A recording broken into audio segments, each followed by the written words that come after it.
My name is Christian Avalos. I am your Discovery Education Partner Success Manager. So I am your go-to for all things Discovery Ed there at Anne Arundel County.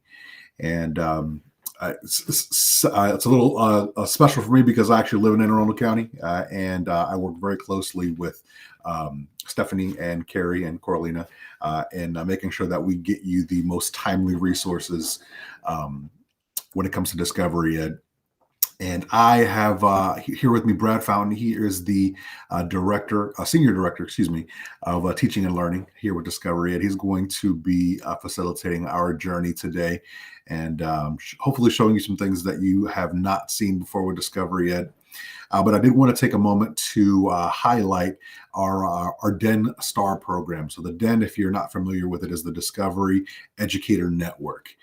So it's a part of the service that you have included with the platform you have access to, which is a global community of educators with really just the mission to improve education. It goes well beyond sharing resources. Really kind of, it's focused on enhancing overall practices, ideas, and just allows you to collaborate with other instructors worldwide. We do have two events a year, similar to eCoach Day. In the fall and in the spring, we have what we call our Den VertCon. And you should be able to see some invites from that floating along soon from either Carrie or Stephanie. But this QR code, you can go ahead and snap a picture of that. It'll take you right to the Den Star sign up page. If you're not already a Den Star, that will give you an idea of a little bit more of what you have access to as a Den Star, and really kind of just highlighting, championing the good work that you folks are doing in the classrooms. But I did want to go ahead and hand off to Brad. He's going to, like I mentioned, be leading us through this journey. Thank you, Christian. I appreciate it. And Coralina, thank you as well for help facilitating things as we move through. I know we may have some folks join us as we go, and that's all right. We'll catch them up the best we can as we move forward. As we get started here, love to get a sense from the folks who are here. I know we have a small group, but for those who are here, what your knowledge level or comfort level with Discovery Education is. So in the chat window, if you don't mind, rank yourself somewhere between a 1, which means 1 would be somebody who maybe has logged in once or hasn't ever logged in at all, to a 5, someone who could pretty much do my job. So where would you put yourself on your scale of Discovery Education knowledge? A 1 to a 5. So about the 3s so far. All right. So we'll go with the 3s, about a 3. Thank you very much. All right. So looks like everybody's around that 3 range. One thing I will tell you is during our time together, if I don't show you anything you didn't already know you could do with Discovery, I want you to call me out on it. Hold me accountable. My job is to introduce you to a lot of things that you probably weren't aware of Discovery Education. And hopefully I do that very effectively. So far, I've been doing well so far with the folks at Anne Arundel. Haven't had anybody yet who didn't learn something new. So I'll keep that challenge out there for anybody. If you don't see anything new, please let me know or let Christian know, and we will find something you did not know you could do with Discovery. So I'm going to go ahead and share my tab. And let's get there. And Christian, if you'll confirm, you can see the tab with the Discovery Education and Social Studies Textbook and all that on there. We do. Perfect. So Social Studies Textbook, just to be very frank, I'm going to leave that alone for right now because it's an entirely separate service. Our time today is really going to be focusing on what's called Discovery Education Experience, which is our platform that you have access to. And this is your homepage. You can see your classrooms here. And when you dive into your classrooms, you can actually see any classrooms that are part of your setup. So I'm logged in as a teacher from Anne Arundel. I'll try not to do too much to mess up their account, but there's classes are already in place for you. Looks like that was a music teacher. Makes perfect sense. And then we'll talk about quiz and studio a little bit. But before we go any further, I want to talk about educator supports. As educators, and whether you're a very experienced teacher, whether you're new to the profession, there's always opportunities to continue to grow and learn. I'm a former principal, former classroom teacher. I'm married to a teacher who's in her 29th year of teaching, so she keeps me nice and grounded on what it's like to do your job. And so even she tells me all the time, finding a way just to help folks find what they need in a timely manner. This is our whole goal of the educator support section. There's a whole section on getting started. So if you've never explored Discovery Education before, There's great tools for this. We're going to cover most of this in our time together, but if you need a review, it's here. There are timely resources. So things that are pertinent, relevant to things that are happening right now. And then there's hot topics. Hot topics tend to be things like English Language Learner or Social and Emotional Learning Center. And so I'm going to go into the English Language Learning Center for a moment. And if you're looking for ways to support your English language learners, there's professional learning for teachers to how can they help support that oral language development with our English language learners? How can we help the vocabulary development of English language learners? Writing skills for English language learners. These are all for teachers to learn how to become more effective at developing those skills within our English language learning program students. You'll also find instructional support, which are materials that will help you as you're working with English language learners in your classroom. So a lot of supports for you as a teacher out there that you can utilize whenever you feel the need or want to dive into those. I'm going to go back to our home page, and anytime you want to go back to the home page, you click on the D in the upper left-hand side. And so always take you back to your home page. And I'm going to scroll down just a little bit. You'll see some channels. Channels are curated content collections. And we're going to talk more about those in a moment, but I just want to let you be aware that channels are here, and these can be customized and organized any way you want. And I'm going to model that for you in a few moments. But to get diving in, let's do a little search. I'm going to search in here, and most of you probably think of Discover Education, and it's fully accurate to do this, as a video resource. But I'm going to start off by showing you things outside of video that you can utilize. So I'm going to type in interactives. Now, when I type in interactives, you'll see that I have a number of channels. Best of interactives, science interactives, math, social studies, English language arts, and PhET, which are both math and science. If I go into one of these are primarily K-5 for the English language arts ones, but those can be beneficial if you have kids with special needs. But let's go into math ones for right now. In the math, you'll see they're organized by K-5, 6-8, and 9-12. Channels can be added to your homepage. So if you're a math teacher, you teach Algebra 1, Geometry, Algebra 2, Calc, any of those things, you can actually add this channel to your homepage by clicking right here where this ribbon is. And when you do that, if you go back to your homepage right here, you're going to notice in my list of channels now I have the Math Interactives. I can move that to the top by coming right here to where it says Reorder. And now I can drag that up and put it exactly where I want it. So maybe I want this next, and maybe I want these instructional strategies next, and English language learner fourth. I can put things in any order I want. So as I'm adding channels that I want to use, I can create my own little categories of resources that I teach specific to my needs. So that's a great way to kind of find and organize material. Now I'm going to go back into that Math Interactives for a moment because I want to show a couple things. Let's go back to 9-12 since these are 9-12 teachers we're with. You'll see in addition to activities, there's instructional activities. So instead of interactives, there's also instructional activities that are pre-made lessons.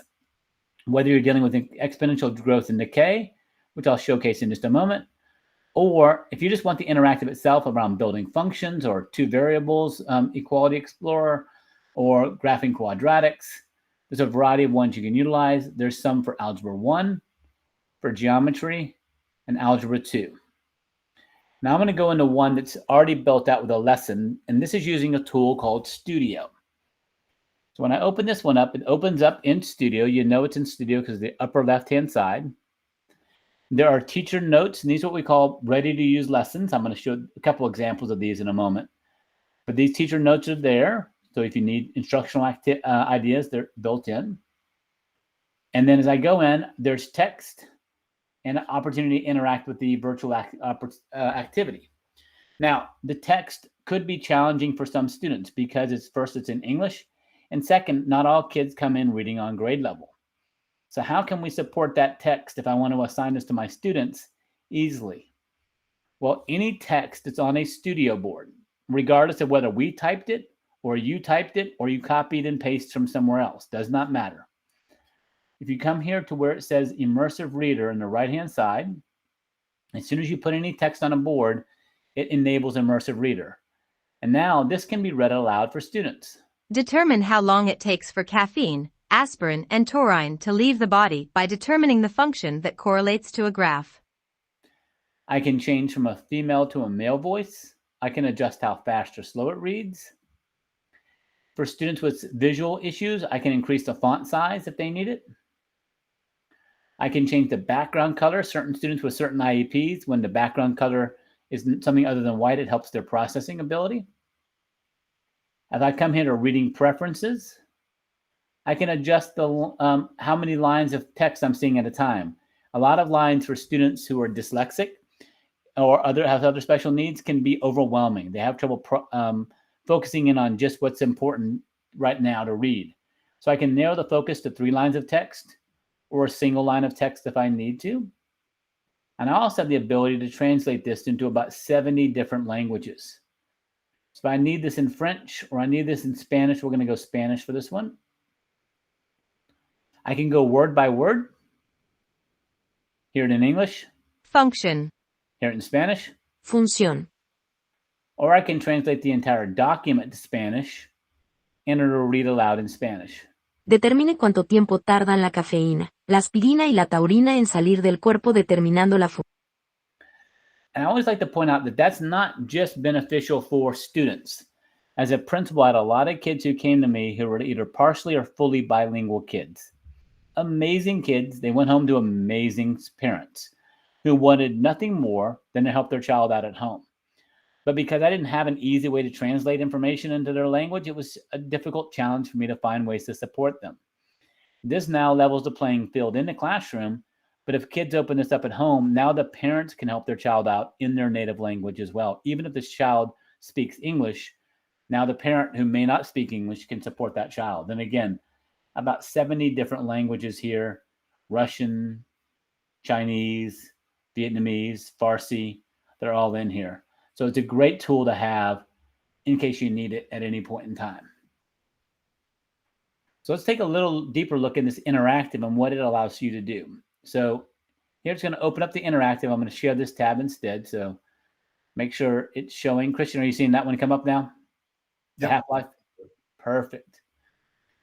And this is going to look at how long it takes for caffeine, aspirin, and taurine to leave the body, determining the function that correlates to the graph.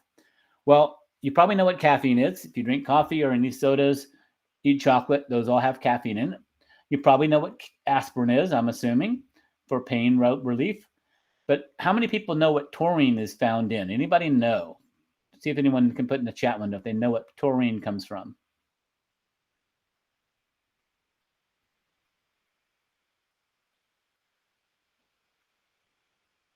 Any responses, Christian? Bulls.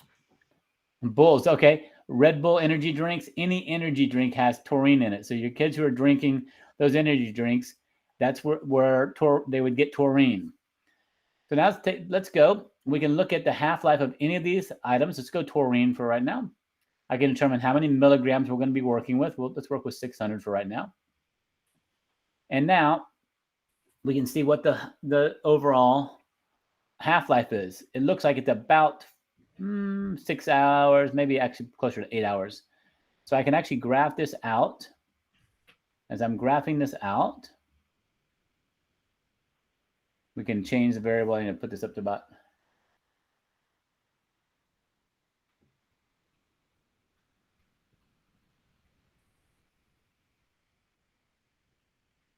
And then we can figure out where our match is. So I can graph that out if I'm going through. I can try another one, work with a different system or different amount. And so they can explore their understanding of that as they work through it. Let me close that one out. And then we go back to share my tab because I forget when I do that. I need to do it a different way. So that's my fault. So you have those opportunities in our interactive experiences in Discover Education's math resources. And again, if you want to go a little deeper, students can see those resources and dive deeper into it and looking at exponential growth and decay. And they're going to challenge themselves to write a description of an antibiotic prescription scenario based on the function y equals, and there you go. So those interactive and pre-made lessons are available for you. you also have the ability, if you do a search for instructional activity, whoops, misspelled. Instructional activities.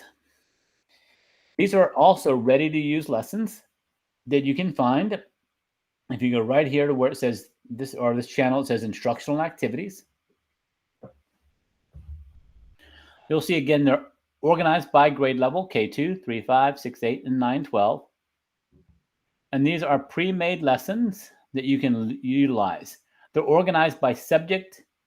There's highlighted by the DE picks, the ones we recommend are highlighting. Here's science. Here are career connections, health and wellness, virtual field trips, STEM challenges, all built out. And again, if you open one of these up, let's go into one that's not science, because I'll do some other science stuff in a moment. Music is resistance. So looking about how cultural resistance through music. So we can watch the video learning about that. Teacher notes are here as well. And again, those read aloud capabilities of immersive reader are built in. So you have those pre-made lessons as well to utilize. Anytime you'd like, go into a little different one. Here we'll go into bacteria culture. This is a student activity for them to complete. And here's the background they need to be aware of. Interactive for them to explore, which is right here on bacteria cultures. And then questions for them to answer as they go through. Anytime a student completes one of these activities, if you assign it to them, you'll find a result. If you click on your home page, you go back to the D, and you go into My Classrooms. Anything that's been assigned to them would pop up here, and anything they completed would be listed under your assignment. So you would see any completed assignments that's been assigned through Studio right here. Quick and easy way to look at what has been submitted, what's been answered, what's been completed. So it's a great way to, again, create some interactive experiences for students. I should point out, I didn't do a very good job of that. So let me do another one real quick with my instructional activities, because I want to pull out one other piece for that.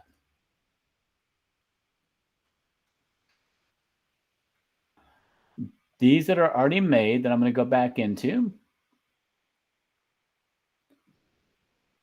And they'll cover a wide range. I'm happen to pull up the ones that are part of this one right now, but we're just going to, I can go into any one of these. Here's taking a look at Nicaragua. Any of these can be edited at any point in time. So if you, as you're going through these, if you're like, I want to change this a little bit, I want a different video or a different image here, you can make a copy of these. And when you make a copy, you're making an exact duplicate of it into your own account. Now, any changes you make are yours. It only changes your copy of it. And if you decide, you know what, I want to share this with other teachers. Maybe Christian and I both teach the same subject, and I want to share this with him. I can click on share.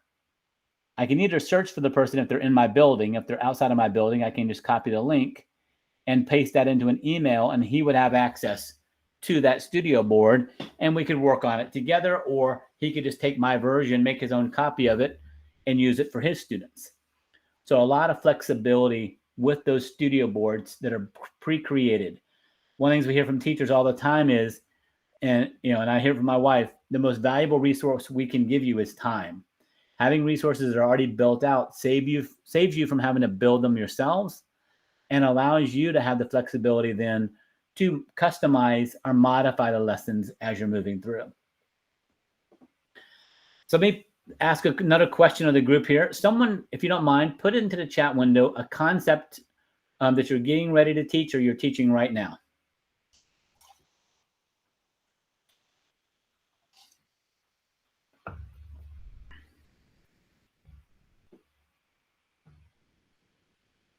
Let me see what you get. Let me know what you get, Christian. Yeah, just waiting on one to drop in. So any concept or unit you're getting ready to teach or you're teaching right now. Pros and cons of social issues. All right, let's go to social issues then.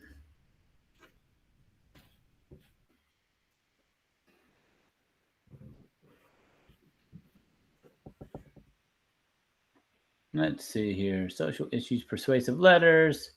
Trying to get building a movement. That's there. Let's see what else. I'm going to try to do social. Or we can do actually maybe social justice will come pull up what I'm looking for.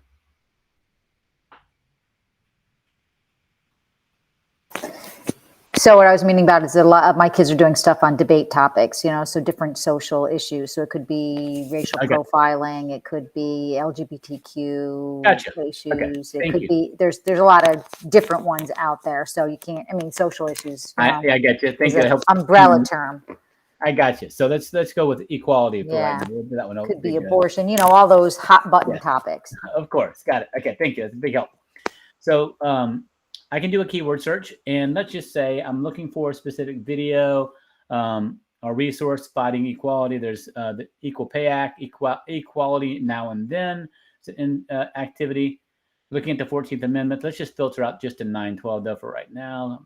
Need to filter out that information. So maybe we go into, let's see here. And actually, I know where to go. Actually, hang on. For the African American Experience channel, I'll hit some of those hot topic issues. Yeah, so there was some good stuff on that page too. There was, yeah. I was looking for a video versus I saw some interactives. I wanted to do on the videos. So if you go into here, so we're going to look for 912 resources. And so a variety of resources you have that I can pull in, you know, whether it's Tuskegee Airmen or we'll look at Black History Month, History Kids. These videos, anytime you open a video up, obviously they can be assigned. But one of the questions I always ask folks is, if you've ever shown a video into your classroom, how do you know that your kids are getting the information they need to from the video? So if you don't mind, either come off mute or put in a chat window. How do you know that your kids got the information you needed from a video? Well, you have to do some sort of capture sheet, or I love inserting questions into the video. So you know how to do that. Awesome. Yes. So yeah, so you can, if you have, and for those of you who may not be aware, if you click on right here where it says build an activity, slideshow is that tool that I was talking about, Studio, but here's a video quiz. And what this allows you to do is to take a video, any video in Discovery, and that means, again, any video in Discovery. And as you're playing the video, we'll get this going a little bit here. A tree without roots is dead. If a tree without roots is dead, so I can add a question here. For example,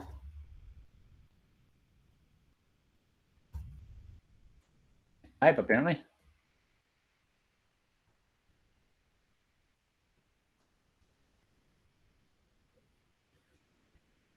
I can do a short answer question here, a poll or a multiple choice. I'm going to leave this as a short answer, and I can adjust where I want it to appear. Maybe I want it a couple seconds later on. I want it about too far. I want it right there at the 38-second mark. I can move it right here on this little time section here to put exactly where I want. So I'm going to go up to about 38 again. And when I click on save and play, you're going to notice on the 38-second mark that this a little dot's going to appear right at that mark. And then the video is going to keep on playing. a people without their history is also dead. You can add a new question whenever you want. So as you're going through, you can add questions, short answer, polls, or multiple choice questions as you're going through this. Like what? I could put in an A, a B, a C, whatever I wanted to. I did a multiple choice. Let's say I put B as the correct answer. All of that, and keep save and play as I go. I can add as many as one question per second. Obviously, don't do that, but you can. And when I'm done adding all my questions in, I can click on launch. Now, I also can share this with other teachers. So if I build a quiz, I can share this quiz with other teachers in our building, in our school district, anywhere I want. And if I share this with Christian, maybe he looks at it and goes, Brad, I like your first two questions, but I don't like your third question. He can change his copy of my quiz and just change the third question. When you want to launch the quiz, you have two options. One is going to be for independent practice. That's the assign.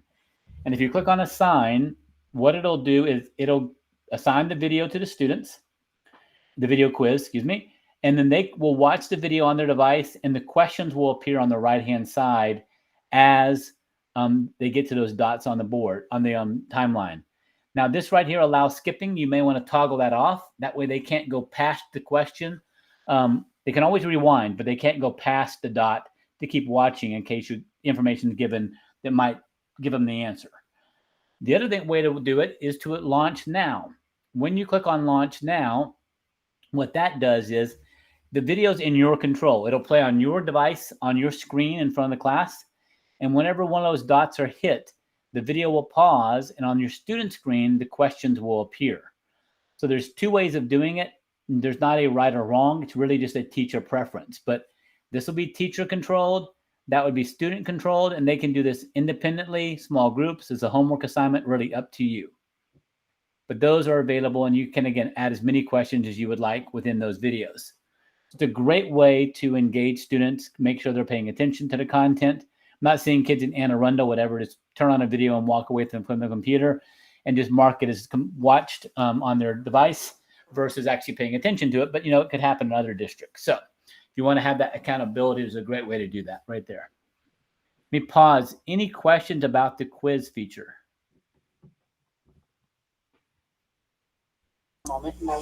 I guess I was just going to mention, you can toggle the teacher paste to student paste. Yes, you can. I didn't model that, but you can show. And now you said you can toggle which part? If you launch it live to play for the whole class, you can still toggle it on to be student led. You can, yes. So, you can do the first part together and then release them to do the rest themselves. Well, let me think about that. I don't know. Once you've launched it, I think it has to run through that full process.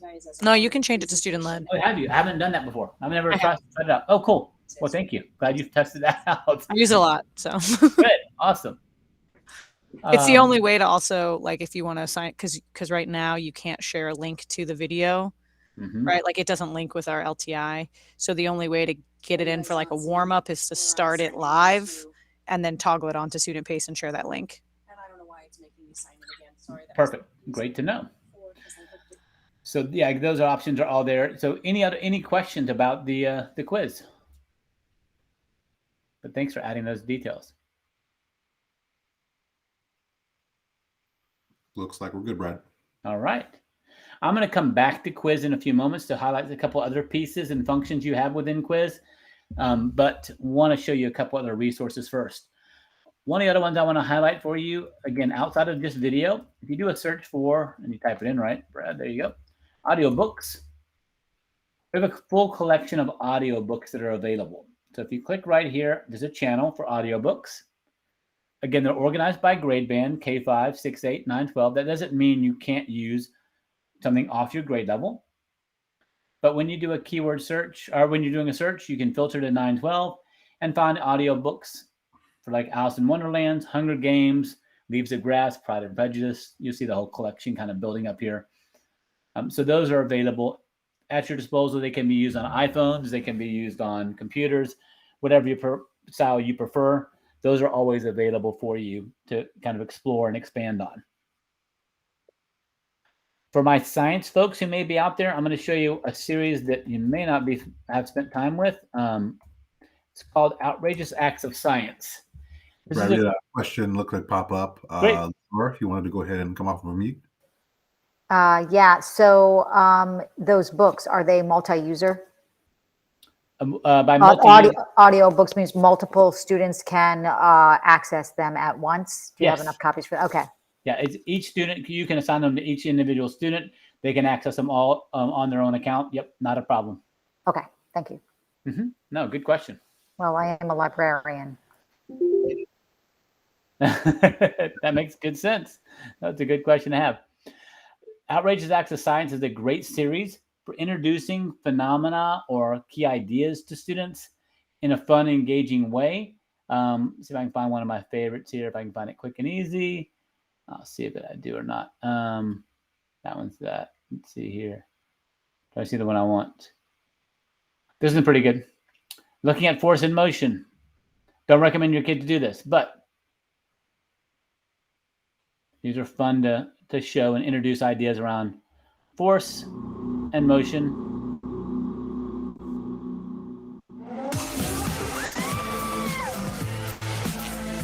Across planet internet, self-appointed scientists are filming outrageous acts of science.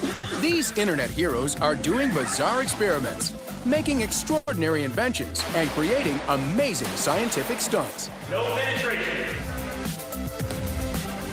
We've gathered a team of top science brains to analyze just how they do it, why they do it, and choose the very best. It's science, but not as you know it. So stand back and don't even think about trying this at home. We mean that. In this show, we're looking at zeros to heroes, those daring online experimenters that turn I'm gonna go forward just a little bit here. Hit a couple of them, and then What I have here is an olive python. Albino olive pythons have become. You know, in the biz, they say never work with children or animals, as snake handler Brian Barczyk found out in this clip seen by nearly 2 million people. All I can say about this clip is, ooh. Indeed, and Brian's day took a turn for the worse when the python showed her fangs. Yeah, she's got me pretty tight. Come on, silly. Let go. Okay, so the snake was just hungry, not angry. And cool-headed Brian used all his years of snake whispering experience to pry the python off. You can actually hear his skin ripping as he dislodges her jaw. so they get into the science of what's happening on these these activities or these viral videos that students see. So it's just kind of a good way an interesting way to introduce key ideas. One of the ones I was trying to get to here in a minute ago, but I don't know if it's on this one, where it is exactly. I have to find the clip. So this is one on building it. See if you can do a 360-degree water slide and looking at the physics of that. And so they actually go into the explanation, but the great way to use these is to introduce them to your students, pausing it before the scientists actually start talking about what's happening and having the kids see if they can figure out, or leave it as that cliffhanger to see if they can work through the science of what's actually happening and why it works or doesn't work in some cases. What's the physics behind? Can you actually get someone going fast enough to go all the way around 360 degrees on a water slide? Those kind of ideas. So those are just great, simple videos you can use at any point in time within our service. So again, check those out. Another thing I'll mention to you is if you're doing a search for a concept. Let's see, we did that earlier. Let's do Revolutionary War. Actually, yeah, we'll do Revolutionary War. It's fun. When you do a keyword search, the way our algorithm works, and this is important for you to kind of know, is when you search, first it's going to pull all grade levels, pre-kindergarten through 12th grade, and all resources, videos, interactives, activities, channels, images, text, audio files. So if you want to make sure it's age and development appropriate, make sure you choose 9-12. You can go down to 6-8 in some cases. That makes sense. But just make sure you're kind of pulling in where you want. I'm going to stay at just 9-12 for right now. I can filter just by video, just by channel, image, text, whatever it happens to be. But you also, whenever you do a keyword search, the way our system works is it looks for, does the keyword and the keyword tags on the image, on the asset match? If they do, then how frequently has the resource been used? So the more popular ones, the ones that have been used most frequently and most often, are going to be risen to the top, not necessarily the newest ones. So if you want to find the newest videos in Discovery, all you do is you come over here to where it says sort by, instead of relevancy, sort by recently added. And now you'll get the most recently added content for the topic you're searching for. So it's a great way for you to filter out and find the newest content in Discovery Education. And it doesn't matter if you're looking for Revolutionary War or if I'm doing something on quadratics. Actually, we'll just do cells this time. Or looking for something around the lines of cells. And again, filter out by 9-12, filter recently added, and you'll find the earliest resources we have. And if I just want videos, just filter down to videos, and it'll pull up the most recently added videos or interactives. And these are all, the way these work is if you click on more than one, you have to toggle the other one off in order for just to get the one. So they do stay kind of locked on. They're like a toggle on or off switch for each one that you filter by. All right. I'm going to show you one other piece, and then I'm going to give you a little task to do here in just a moment. So, oops, I just bumped my computer, so bear with me 1 second. My power just triggered. My light went off. So hang on 1 second. Let me fix that. Bumped a little switch on my computer. All right, here we go. One other thing you might want to be mindful of in Discover Education at the homepage, if you go back to that, is, as I mentioned, you can build your own lessons in Studio. But another thing that can work with Studio, and I'm going to leave this account for a minute because I want to show you what else Studio can be used for, especially at upper elementary, middle, and high school. So let me go back into my own account where I have more data. And I'm going to go into Studio and show you what can happen. Students can actually create their own projects in Studio. So as you're going through, instead of me creating a lesson, which you can do, the students have access to Studio as well. And so if a student's learning about or studying something like linear accelerators, they can actually type in and update their own information in here and create their own project in Studio that includes videos, imagery, audio files, any type of resource they want to add into it, they can add into it, and they can be multiple pages. So kids can work collaboratively on a project. If I'm studying something about the French Revolution, my students could go out and research things about the French Revolution, look at the different sides of the conflict, look at their key issues that we're defining for each group, and find resources to validate their understanding, and then which side did they agree with? Why did they agree with that? So those are all there. Let me pause for a second and see, there may have been a question that popped up. I heard a ding, so. Yes, Lenore, you can go ahead. So could you show how you can assign groups for a studio board? Sure, happy to. So what happens is, there's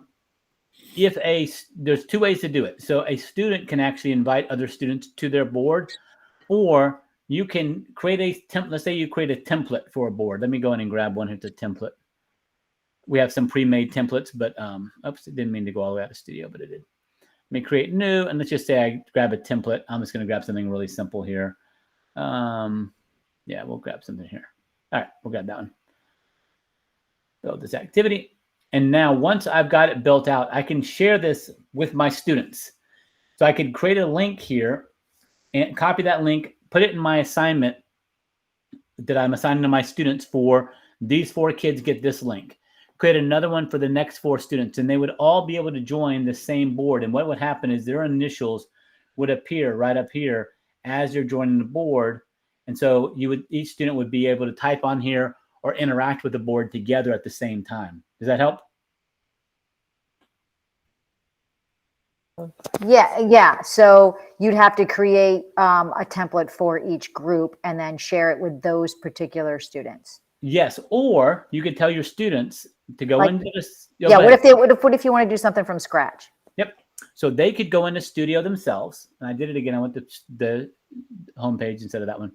They could go into Studio themselves, create a new Studio board. And then when they create a new Studio board, let's say a blank one, they could click on, they have the option also of clicking share, and they don't get a link, but they can invite people from their class. And so they could type in here and add students from their class that are going to be part of their project. And then they would be able to join their board as well. All right, perfect. Okay, yeah. So one student creates it and invites the other ones to join. Exactly. Okay. Yep. As you go through, and they will all be able to, there's also a feature, you can toggle this feature on or off for them. There's a chat feature. I would tell them up front that if they turn it on, you can see the entire chat log as a teacher. I'm not saying kids in high school would ever say anything inappropriate, but it could happen in other districts. So just be mindful. Tell them anything you type in the chat log, I can see. But it helps them sometimes to organize thoughts and to talk back and forth. Hey, I'm going to add this in here, and I'm going to take care of this slide and this slide. I need you to do this slide. That's all, of course, appropriate and great use of the chat feature. So they have that ability as well. but you can toggle that off if you prefer not to. All righty. Let's do a little activity with you guys for a moment. I'm going to type in here SOS. Actually, you know what? I'm going to do this a different way than I've done it all day today. We're going to do a different activity first. I'm going to go into quiz first, and then we'll do the SOS at the end. Quiz, I already talked a little bit about video quizzes, but I'm going to go in here and show you other types of quizzes you can make. So in addition to video quizzes, we have what's called standard quizzes, and we also have a quiz library. These are being added to continually, so you can filter by grade band. So I want to look for 9, 12 ones. Here's inspiring lines from Maya Angelou, or traveling to a continent, an ice-breaking activity. There are science ones, invention of the sail and exploration. What do you know about the periodic table? These are all pre-made, built ones. Now you can edit these if you use them, that's fine, but they're starting places for you. But you can also build your own quizzes. And in addition to video quizzes, I'm going to go to Create New. I did that really quick. It's up here on the right-hand side where it says Create New. You can click on Build a New Quiz. Video quiz is exactly what I've already shown you, where you're building a quiz on your video page, but this is going to be a standard quiz. I'll give us a name.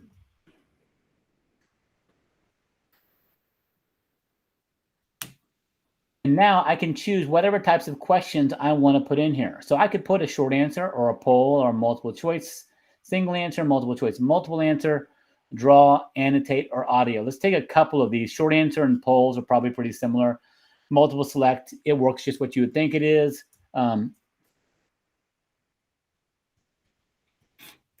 Whatever it is, you can upload an image if you want to.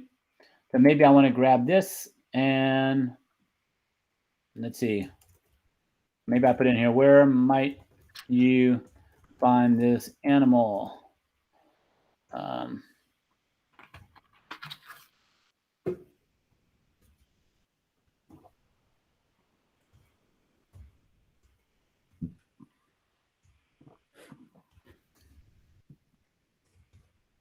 Mark. Okay, there we go. And I can mark in whichever one's going to be correct. In this case, multiple ones. I can choose how many points it's worth. Any teacher notes from an instructional standpoint, I can do that. And now I can, once I've saved that one, I can add a new question. Other types of questions include audio. I could have my kids read the first poem from Robert Frost aloud. And so they could actually read it aloud, and I could hear their reading of the poem, listening for inferencing at the right time, emphasis on key phrases or key words in a poem as they're reading aloud. They could do that. I could actually upload the image to the poem that I want them to read, and then they could read it while they're doing the activity, and it'll record their reading as they go through. That's an audio. But you could also have them do an audio response to something. For certain students, maybe that's a better way for them to reply. That's another option you have. The last one I'll show you, and then I'll show you examples of these, is you can actually have students annotate. So they could actually go in, and I want them now to graph on this graph the following points.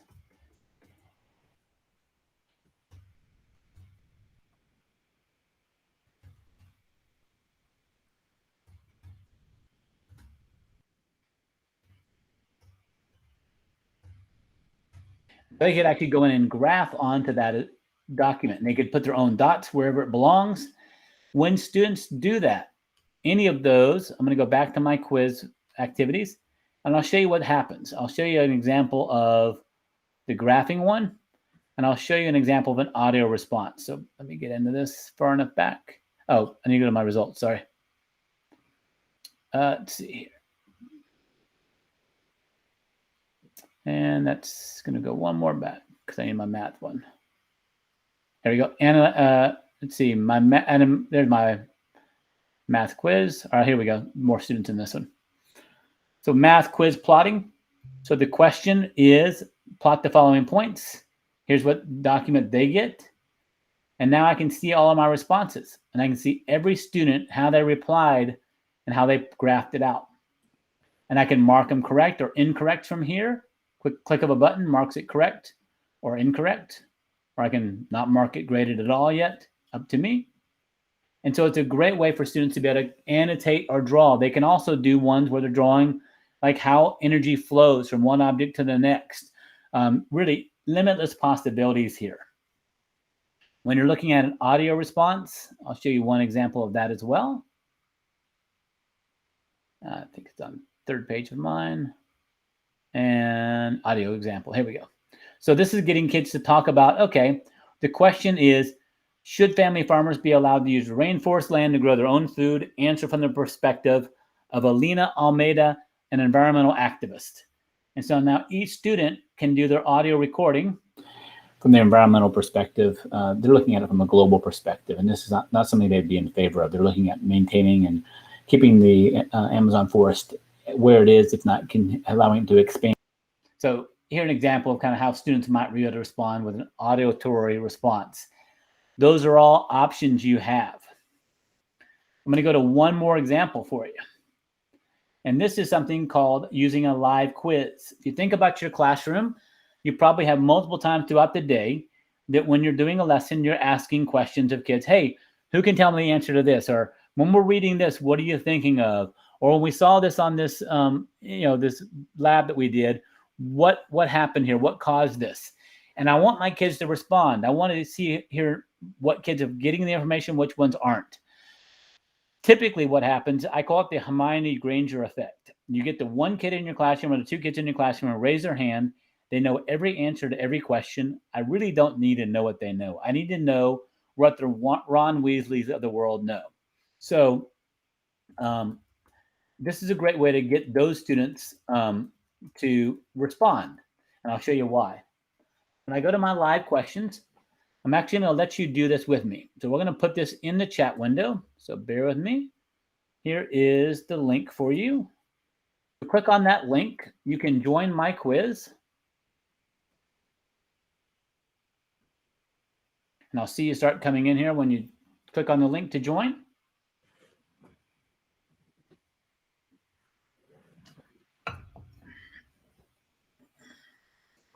All right. Thank you, Benjamin. Thank you, Tim. I know we have a small group, so if we get just a couple in here, that's fine. That is really interesting. Mine definitely has a button that says student led. Oh, does it? Yeah. Oh, maybe not for this one, because this one is your live quiz. There's my live quiz. Yep. Yeah. I'll say they're. All right. So we got a few people in here. If you join after we get started, it's fine. It'll let you in. Anyway, I'm going to go to unlock my student devices. Now, what I can do here is I can ask a question. And you have a little window in your box, or a little typing area you can type in the response to. So what is your favorite thing that you've seen so far today? It's the question I'm going to ask you. What is the favorite thing you have seen so far today? And as people are responding, I'll see how many responses come in here. So right now, no one's responded yet. We've got 1 out of 3 responses so far. Obviously, you have 25 kids or 30 kids. It'll show that versus 3.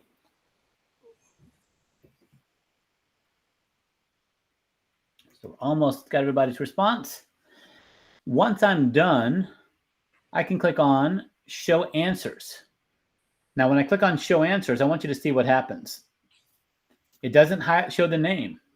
I can now see different responses. I can pull up one that I want to call out and have a discussion about, hey, this is a really good answer. Anybody else has some additional thoughts you want to add to this? And we can have a discussion about a student's response without singling out that kid. Nobody knows who it is. I can mark them correct if they've got them correct. I can mark them wrong if they've got them wrong, whatever it happens to be. You can show names. I don't recommend it. If you can do that, I can pull a random answer. So I thought if I don't want to show all the answers, I just want to hide all the answers. I want to pull a random answer to see what happens. If there's a misconception we need to talk about, we can talk about it here. Gives us that opportunity to get those students who are reluctant to raise their hand, but still be able to get their voice heard without them having to be singled out, without them having to put themselves out there. This is a safe environment for them to communicate. The other part that's really nice about this is the exit ticket. And if you click on that, now you can rate how comfortable are you with what our lesson is today. Do you feel good? I need more practice. It's too difficult. And so now people can respond, and you can put in whatever you want, folks. If you put too difficult, it's just, we're just modeling what it looks like. And you can see the results as it goes through on here. You'll get 1 or 2 more responses on this part. All right. Everyone so far is feeling confident. But again, you can put in something else. It's fine. I don't take it personally. It's just letting you see what happens. All right. Once I'm done, I'm going to go back to my activity. And I've gotten all the responses I need. I can click on finish. And here's what happens on my end as a teacher. All that data now comes out where I can see all of my students. I can go to question view and see all of their responses to those questions. So as I'm looking back at the end of the day and I need to, okay, how did everybody do? How's everyone feeling? I can actually go back to my report view and see how everyone's feeling about the lesson. And I can see if there's any areas of need or correction that I need to address later on tomorrow or later on in the week around whatever the topic was that we talked about during class that day. So it's a really quick and easy way to get a sense of how my kids are feeling, get them to respond, but also say for those kids who are reluctant to raise their hand in class, they don't have to be singled out that way. So again, it's a great little tool to utilize. All right. We're about 3 minutes to the end. And what I'm going to do is I'm going to stop my share. And I want to, well, actually, before I stop my share, any questions lingering from anybody out there that we need to address before we wrap up today?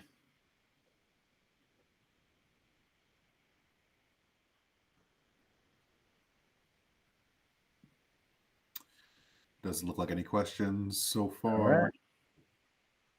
I'll stop my share, come back over here.